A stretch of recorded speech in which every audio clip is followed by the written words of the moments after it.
નમસ્તે બાળકો, યોગી education Gujarat YouTube ચેનલમાં સ્વાગત છે તમારું. બાળકો, આજે આપણે જોઈશું ધોરણ 3 વિષય ગણિત તારીખ 5-10-2024 ના દિને લેવાનારી એકમ કસોટીનું સંપૂર્ણ મોડેલ પેપર. ધોરણ 3 માં ગણિત વિષયમાં પ્રકરણો પૂછાશે 4, 5 અને 6. ચોથું પ્રકરણ છે લાંબુ અને ટૂંકું. પાંચમું પ્રકરણ છે આકાર અને ભાત. છઠ્ઠું ચેપ્ટર છે આપલે ની ગમ્મત. તો બાળકો, આ જે 3 ચેપ્ટરો છે, આ 3 ચેપ્ટરમાંથી તમારી આવનારી તારીખ 5-10-2024 ને દિને એકમ કસોટી લેવા છે. એ એકમ કસોટીમાં પ્રશ્નો, દાખલાઓ, એમસીક્યુ, ખાલી જગ્યા પૂછાશે. તો જોઈએ આપણે. સૌપ્રથમ જોઈએ પ્રશ્ન 1. યોગ્ય વિકલ્પ પસંદ કરી જવાબ લખો. નોટબુકની લંબાઈ કયા એકમમાં મપાય છે? તો ઓપ્શન આપવામાં આવે છે સેન્ટીમીટર, બ મીટર, ક કિલોમીટર, ડ મિલીમીટર. તો સાચો આન્સર છે નોટબુકની લંબાઈ સેન્ટીમીટરમાં મપાય છે. 9 મીટર 42 સેન્ટીમીટર અને 18 મીટર 58 સેન્ટીમીટરનો સરવાળો શું થાય છે? તો જવાબ છે ક 28 મીટર. ત્રીજો એમસીક્યુ. 4 મીટર બરાબર ખાલી જગ્યા સેન્ટીમીટર. તો 4 મીટર બરાબર શું થશે? જવાબ છે 400 સેન્ટીમીટર. બાળકો ખાસ યાદ રાખજો, 1 મીટર એટલે 100 સેન્ટીમીટર, 2 મીટર એટલે 200 સેન્ટીમીટર, 3 મીટર એટલે 300 સેન્ટીમીટર. આમ 4 મીટર એટલે શું થશે? 400 સેન્ટીમીટર. જો 1000 મીટર થશે તો બાળકો શું લખાશે? 1 કિલોમીટર. નેક્સ્ટ જોઈએ. નીચેની આકૃતિમાં કેટલા ખૂણા છે? તો અહીં જે ખૂણા જે છે, 1 ખૂણો, 2 ખૂણો, 3 ખૂણો, 4 ખૂણો, 5 ખૂણો અને 6 ખૂણા. આમ ષટકોણ છે. તો અ જે છે સાચો આન્સર છે. નીચે અહીં જે આકૃતિ આપવામાં આવી છે 6 ખૂણા છે. નેક્સ્ટ જોઈએ. નીચેની આકૃતિમાં કિનારીઓ કેટલી છે? તો જવાબ શું થશે? કિનારીઓ 5 છે. નેક્સ્ટ જોઈએ 6 એમસીક્યુ. 5 રૂપિયાનો સિક્કો નીચે મૂકી તેની સપાટી પર પેન્સિલ ફેરવતા કયો આકાર મળે? તો જવાબ થશે વર્તુળ. નેક્સ્ટ જોઈએ.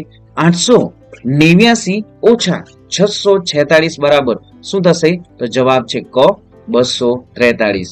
આઠમો એમસીક્યુ. 755 ઓછા 655 તો જવાબ થશે 100. નેક્સ્ટ જોઈએ 9 એમસીક્યુ. ખાલી જગ્યા પ્લસ 325 બરાબર 700. તો આન્સર શું થશે? જવાબ છે અહીં 375. ક જે છે એ આપણો સાચો આન્સર છે. 375 વત્તા 325 બરાબર 700. નેક્સ્ટ જોઈએ. નીચેની પેટર્નમાં ખૂટતી સંખ્યા જણાવો. તો અહીં જે પેટર્નમાં છે જોઈએ તો 0, 50, 100, ખાલી જગ્યા 200, 250, 300. તો અહીં જે છે શું થશે વિદ્યાર્થી મિત્રો? અહીં 0 થી 50 છે, 50 થી 100 છે. તો 100 પછી શું આવશે? અહીં 150 આવશે, પછી 200, 250 અને 300. તો 50 50 એડ કરતા જઈશું, સરવાળો કરતા જઈશું. તો આ એ પ્રમાણેની પેટર્ન છે. તો જવાબ આપણો થશે બ 150. નેક્સ્ટ જોઈએ પ્રશ્ન 2. સંખ્યાઓની પેટર્નમાં ખૂટતી સંખ્યાઓ લખો. તો અહીં જોઈએ 100, 200, પછી 300. તો શું આવશે અહીં વિદ્યાર્થી મિત્રો? 400, પછી 500. નેક્સ્ટ જોઈએ 50, 100, ખાલી જગ્યા 200, 250. તો 50 પછી 100, પછી 150, 200 અને 250. નેક્સ્ટ જોઈએ 5, ખાલી જગ્યા 15, 20 અને 25. તો 5 પછી શું થશે?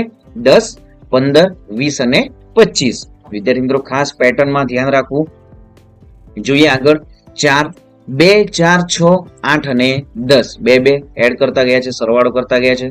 2 માં 2 ઉમેરતા 4 થશે, 4 માં 2 ઉમેરતા 6 થશે, 6 માં 2 ઉમેરીશું તો 8 થશે, 8 માં 2 ઉમેરીશું તો 10 થશે. નેક્સ્ટ જોઈએ 10, 20, પછી 30, 40 અને 50. તો અહીં 10 10 જે છે એડ કરતા ગયા છે. 10 માં 10 ઉમેરી 20 થશે, 20 માં 10 ઉમેરીશું 30 થશે.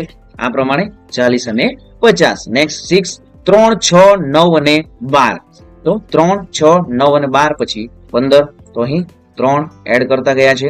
નેક્સ્ટ જોઈએ 111, 211, પછી શું આવશે જવાબ? 311, 411 અને 511. તો અહીં 100 જે સંખ્યા છે એડ કરતા 111 પ્લસ 100 ઉમેરીશું તો 211 થશે.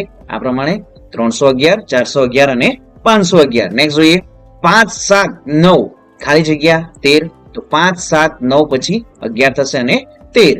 નેક્સ્ટ 9, 270, 260, 250, 240 અને પછી અંતે શું આવશે 230 એ ખાલી જગ્યાનો આપણો જવાબ છે. તો અહીં 270, પછી 260 છે. 270 માંથી 10 બાદ કરીશું તો 260 રહેશે. 260 માંથી 10 બાદ કરીશું 250 રહેશે.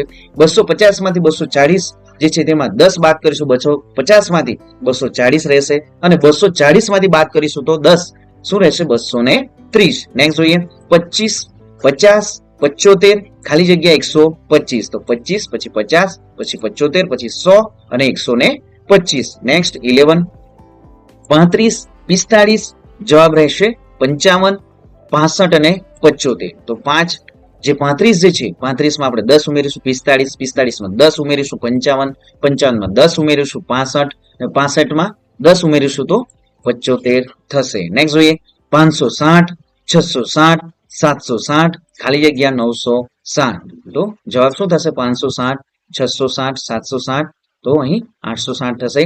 તો 560 માં 100 ઉમેરીશું તો 660 થશે. 660 માં 100 ઉમેરીશું 760 થશે. આમ 860 પછી 960. નેક્સ્ટ જોઈએ 780, 770, 760, 750 પછી 740. 14, 205, 305 પછી 405, 505, 605. નેક્સ્ટ જોઈએ 100, 90, 80 પછી 70 આવશે અને 60.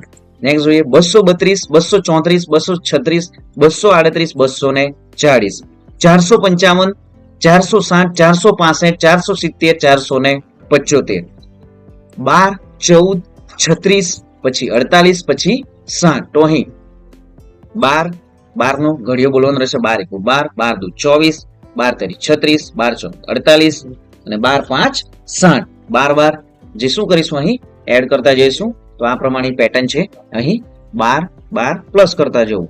જોઈએ આગળ 30, 60, 90 અને 120. તો 30 માં 30 ઉમેર્યું 60 થશે. 60 માં 30 ઉમેર્યું 90 થશે. 90 માં 30 સરવાળો કરીશું તો 120 થશે. 120 માં 30 નો સરવાળો કરીશું તો 150. નેક્સ્ટ જોઈએ 544, 540, 536, 532 અને 528.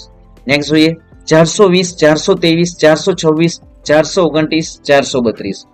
9, 18, 27 તો જવાબ થશે અહીં 36 પછી 45. 109, 119, 129, 139, 149.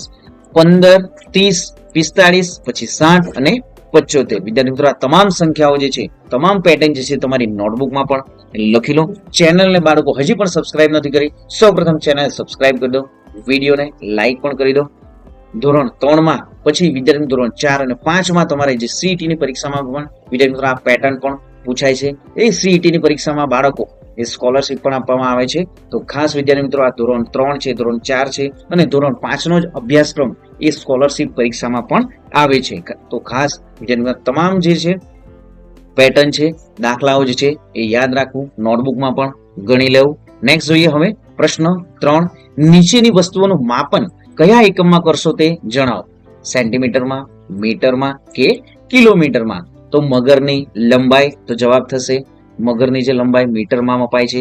મોબાઈલની પહોળાઈ તો જવાબ થશે અહીં મીટર. નેક્સ્ટ જોઈએ વર્ગખંડની લંબાઈ તો જવાબ થશે વર્ગખંડની લંબાઈ મીટરમાં મપાય છે. જે મોબાઈલની પહોળાઈ જે છે બાળકો એ અહીં સેન્ટીમીટરમાં મપાશે. જવાબ સેન્ટીમીટર રહેશે. નેક્સ્ટ જોઈએ પેન્સિલની લંબાઈ તો સાચો આન્સર છે પેન્સિલની લંબાઈ એ સેન્ટીમીટર. કાતરની લંબાઈ તો જવાબ થશે સેન્ટીમીટર. એક ગામથી બીજા ગામનું અંતર તો એક ગામથી બીજા ગામનું અંતર એ કિલોમીટરમાં મપાય છે. ચપ્પુની લંબાઈ સેન્ટીમીટરમાં મપાય છે. ચમચીની લંબાઈ તો સેન્ટીમીટરમાં જ મપાય છે. બે રાજ્યો વચ્ચેનું અંતર તો આપણું રાજ્ય જે ગુજરાત જે છે અને બીજું રાજ્ય દાખલા તરીકે મધ્યપ્રદેશ છે તો એ બે રાજ્યો વચ્ચેનું અંતર માપવા માટે આપણે કિલોમીટર થી મપાય છે. સાડીની લંબાઈ તો મીટરમાં મપાય છે. બાળકની ઊંચાઈ સેન્ટીમીટરમાં મપાય છે. ટાંકણીની લંબાઈ તો સેન્ટીમીટરમાં મપાય છે. પાણીની નાની બોતલ સેન્ટીમીટરમાં. વડોદરાથી સુરતનું અંતર તો કિલોમીટરમાં મપાય છે. સોયની લંબાઈ સેન્ટીમીટરમાં. પેનની લંબાઈ સેન્ટીમીટરમાં.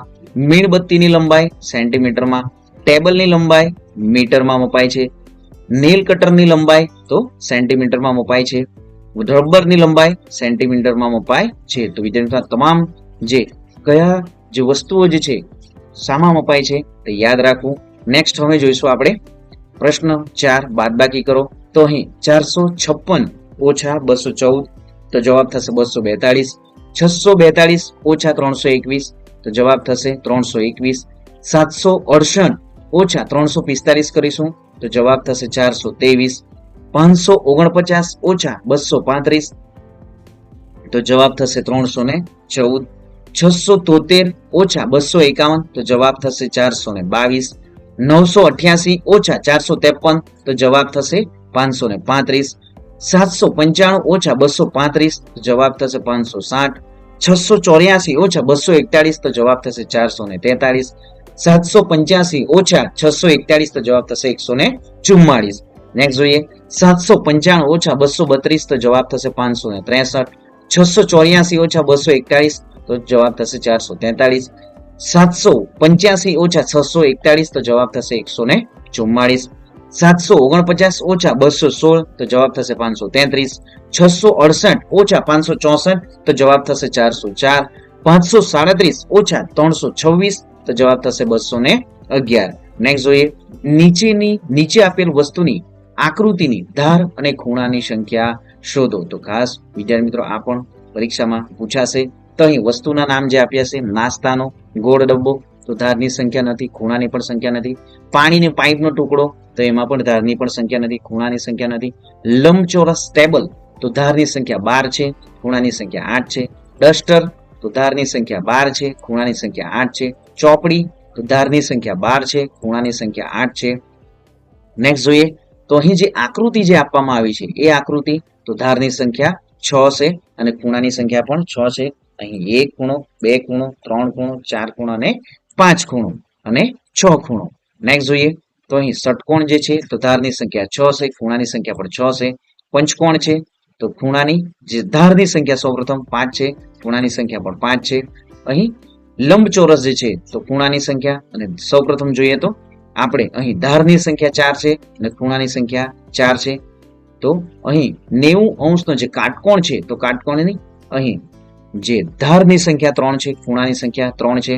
અહીં આકૃતિ તમે સ્ક્રીન પર જોઈ શકો છો. 17 જે છે ધારની સંખ્યા છે, 9 ખૂણાની સંખ્યા છે. અહીં પણ જે 12મી આકૃતિ જે છે એમાં 11 ધારની સંખ્યા છે, 7 ખૂણાની સંખ્યા છે. 13મી આકૃતિમાં 12 ધારની સંખ્યા છે, 8 ખૂણાની સંખ્યા છે. 14મી આકૃતિમાં પણ 18 ધારની સંખ્યા છે, 10 ખૂણાની સંખ્યા છે. 15મી આકૃતિમાં પણ 12 ધારની સંખ્યા છે અને 6 જે છે એ વિદ્યાર્થી મિત્રો શું છે એ ખૂણાની સંખ્યા છે. તો ખાસ વિદ્યાર્થી મિત્રો એ તમારી નોટબુકમાં પણ લખી દો ધારની સંખ્યા, ખૂણાની સંખ્યા એ પણ પૂછાશે. તો વિદ્યાર્થી મિત્રો ચેનલને હજી પણ સબસ્ક્રાઇબ નથી કરી, સૌપ્રથમ ચેનલ સબસ્ક્રાઇબ કરી દો, વિડીયોને લાઈક પણ કરી દો. મળીશું વિદ્યાર્થીઓ હવે તારીખ 5/10/2024 ના દિને જે તમારી પ્રશ્ન બેંક રહેશે, પ્રશ્ન બેંકના સોલ્યુશન સાથે. તો વિદ્યાર્થી મિત્રો ચેનલ સબસ્ક્રાઇબ કરી દો, વિડીયોને લાઈક પણ કરી દો. મળીશું બાળકો નેક્સ્ટ વિડીયોમાં નવી જ્ઞાન, નવી માહિતી સાથે. જય હિન્દ વિદ્યાર્થી મિત્રો, વંદે માતરમ.